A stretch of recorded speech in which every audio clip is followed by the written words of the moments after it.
I'm Craig Kenneth, a relationship coach and a psychotherapist. Every relationship is different, and every breakup is different. Work with me, and you'll get professional help on your situation. Just click on the link in the description below, or go to my website, askcraig.net.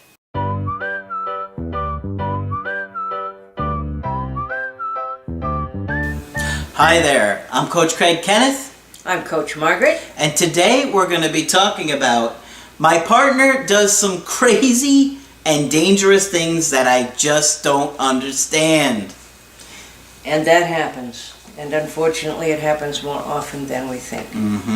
And so we're going to explore this a little bit.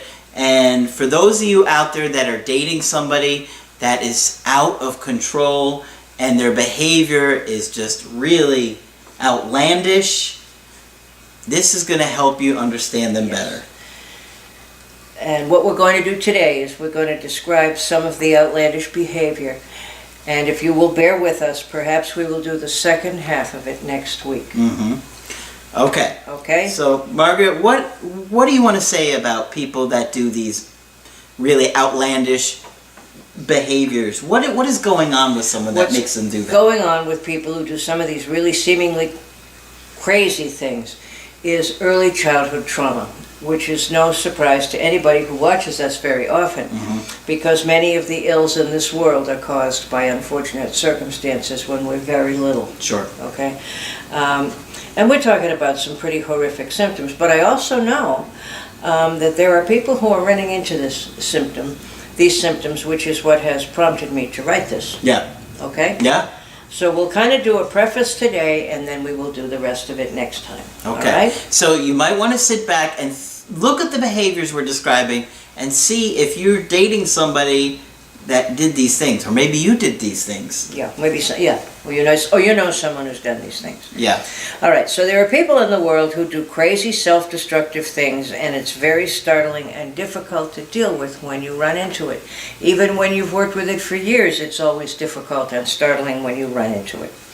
I have known many people who cut themselves when they are distressed. Now, that's more common among women, but distressed men do also do it.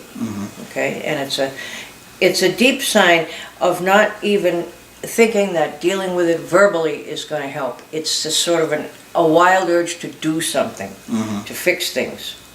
I have known... Now, someone sitting there might be thinking, wait, how does cutting yourself fix anything? Okay, and that's of course one of the questions. And what does anybody care if I do it anyway? What cutting yourself does, after much research on it, people have finally figured out, that cutting, the first thing it does is it moves your internal pain to the external. If I have feelings inside that are horrible and scary, and I feel lonely, and I feel angry, and I feel sad, and I have overwhelming feelings I don't know what to do with, if I cut myself, it will temporarily stop the crazy feelings. Sometimes for hours, sometimes for days. Okay? So it's like a desperate attempt to change your internal state. That's exactly right. That's the definition. It's a desperate attempt to change your internal state. And I hope that makes sense, because remember, it moves from somewhere inside you to a visible mark, say, on your arm. And now you're not so focused on how you feel on the inside, you're focused on the outside. The pain on their arm. Or all the people who find out about it going crazy and coming to your aid. Yeah. Okay? And do people do it just for attention? Sometimes it looks like it, but I think it's much more profound than that. It's a desperate, as Craig said, a desperate attempt to do something or make something change. Yeah. Okay? So cutting is one. I've even known some people who set fires when they felt very distressed. And that's a disturbing symptom, needless to say. And it can happen with adults or children.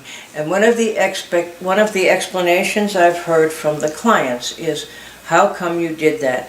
I felt dirty and the fire kind of cleansed things. Wow. Okay? Wow.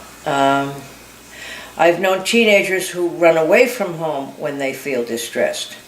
And they tell me that when they feel really, really horrible, there's nothing as much fun as the first hour of being on the run and being free. And after that, of course, they don't want to go home, they have no place to go, and then they get into all kinds of trouble. Yeah. But again, it's a drastic solution to a desperate feeling. Wow. I've known people who bang their head on the wall at night to help them calm down so that they can sleep. Now that makes no sense whatsoever. But sometimes people have said, I feel like I bang the voices out of my head. I feel like I bang the bad thoughts out of my head. Wow. It changes how I feel inside, as Craig said. Always that's the designated behavior. I had one guy tell me once that his father used to put him to bed, throw him in the bed, hit his head on the bedboard, and then tell him to go to sleep.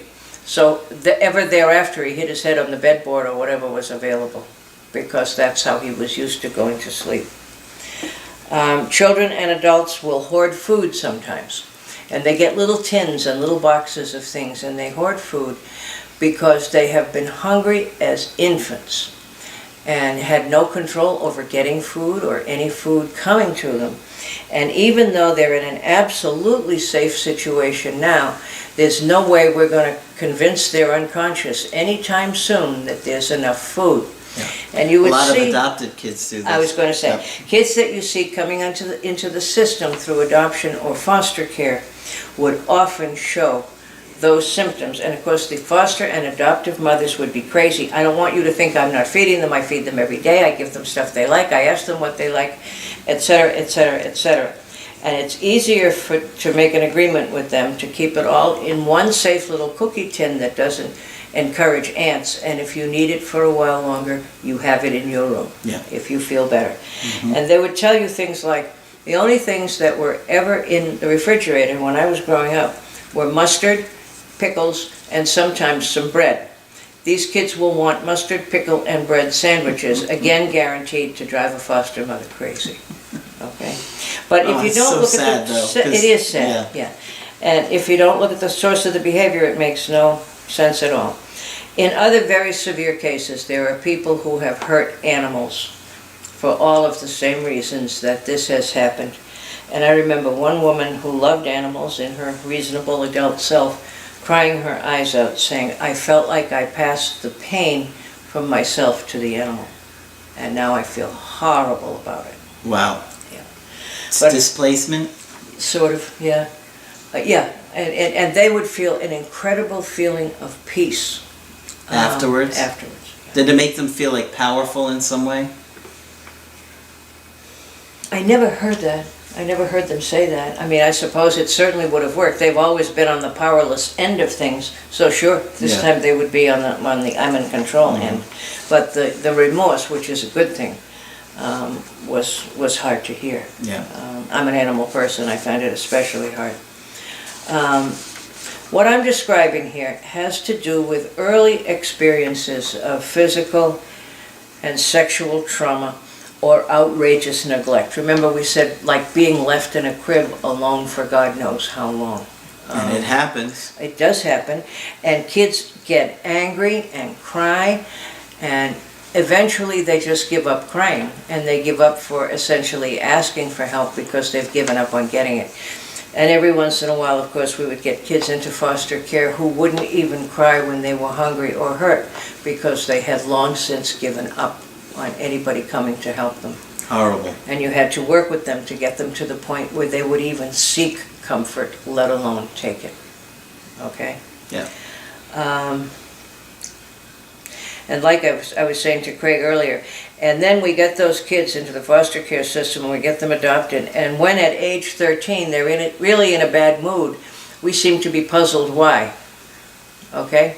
Little ones can't put words to how they feel. They can do play therapy, however.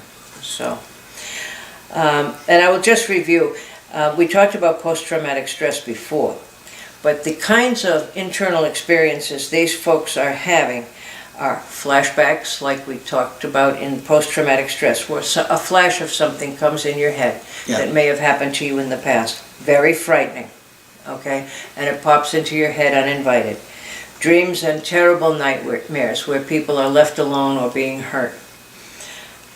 Terrible anxiety, all of the kind, and all kinds, and a very severe startle response. In other words, I have hundreds of times had someone in my office who hears like another door closed down the corridor and they'll jump 6 feet. I already know then I have PTSD.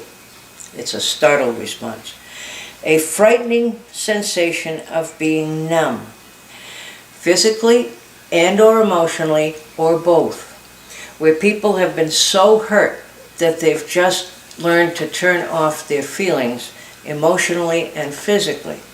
And sometimes those people will cut, hoping to feel the pain so they'll still know they're alive. Yeah. And somehow the blood coming out also reminds them that they're alive. It seems like somebody would have to dissociate. Yes. For themselves to be that numb. Dissociate means, in its simplest form, say for example, a child is being sexually abused in his or her bed, and it does also happen to boys. What a lot of kids learn to do is leave their bodies. Physical escape is not possible. The perpetrator has them. He's big, you're little.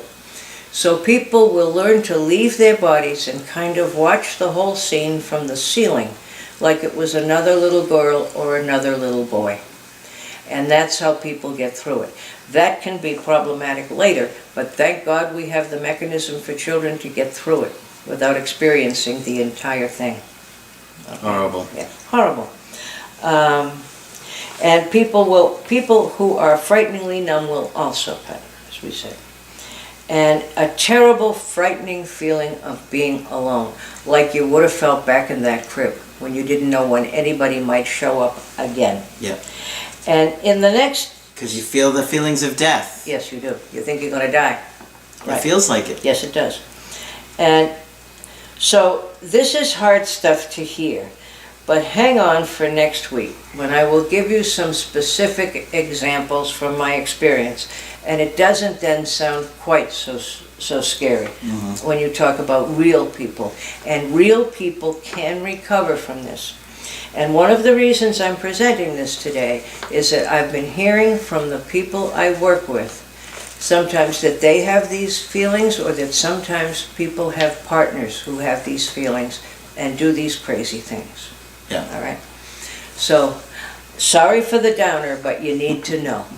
All right? Yeah, there are many of you guys out there that have had a partner Sure. that did these behavior and you just couldn't understand Can't make it. any sense out of it, because it makes no logical sense. There's another kind of logic in the unconscious. As you could hear from some of the things, you know, it made me feel better. I hated it, but it made me feel better. Yeah. You know, I've dated a girl that cut herself before. Yes, you did. And it was completely overwhelming, and I didn't understand all this stuff at the time. And it was just like, what is going on? Massive amounts of drinking, but of course it was just a symptom. Right. She had major abuse in her childhood. Right. And people will do whatever they can to manage those feelings, and I don't judge them for the behavior. But if you want to see me, it's got to come out in words, and it can't come out in acting out. And those are our options about bad stuff that might have happened to us in the past. Yep. Either we're going to act it out, or we're going to talk about it. And talking about it is a whole lot better and easier. Yes, it is. Yes, it is. Yeah. And the hospital bills are much cheaper. Much better, yeah. The hospitals are filled with folks like this, the mental hospitals, and usually they're over the crisis. It was a crisis maneuver that they did, and usually they're all over the crisis in 3 or 4 days at the most. Yeah. But it's a lot to take in, Yeah. and if you've ever dated somebody that did these things, you may have not understood them. You thought, why are you doing this? Right, why are you doing this crazy stuff? Yeah. But like I said earlier, it's a very desperate attempt to change that internal state. Right. Alcohol, drugs, cutting. Anything to change how you feel. Yep. Okay, so that's a pretty good overview. We'll go back and revisit this again in the future. Yes. But we didn't want to overwhelm you too much. Overwhelm you too much today with this. Okay, so a lot of interesting stuff, Margaret. If you want to get our help personally, just go to my website, askcraig.net, sign up for the coaching option that works best for you. I do email coaching, Skype coaching, and if you need to get with me right away, I do offer emergency Skype coaching. Margaret is also available. I'm now available and very looking forward to talking with you. And she has an incredible understanding of mental health and personality disorders and all kinds of extreme behavior like we talked about today. So if you have a situation where that has gone on and you're confused, Margaret would be excellent as a resource for that kind of stuff. I'll be happy to talk with you. You got tons of experience. Yeah. Okay, but that's it for this video. I'm Coach Craig Kenneth. I'm Coach Margaret. And we will talk with you soon. Hi, I'm Coach Margaret, a relationship coach and a psychotherapist with 35 years experience. Every relationship is different and every breakup is different.